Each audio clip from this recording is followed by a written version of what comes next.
নেড়ে বাড়া গেল। তাহলে আজকে বাড়ি যাই, বুঝলি, অনেক রাত হয়ে গেছে। হ্যাঁ, শুধু রাত হয়নি, ভালোই রাত হয়ে গেছে। এখন তো আবার ভূত বেরোনোরও সময় হয়ে গেছে। চোদনা হরি, তুই কি আমাকে ভয় দেখাচ্ছিস নাকি? শোন রে ভূতা, আমার নাম হলো ফুটো, বুঝলি তো? ওইসব ভূত বালছেলে না, ভয় পাই না।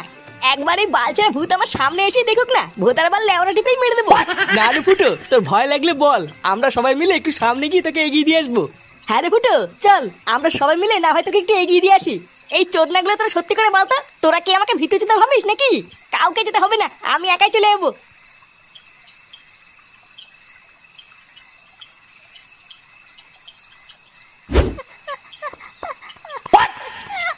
কি রে বড়া? আরে চোদন, ঝুমা বৌদি দেখছি ভালোই ফর্মে আছে। হ্যাঁ, লেওরা রাত হতে পারলো না আর খেলা শুরু। হ্যাঁ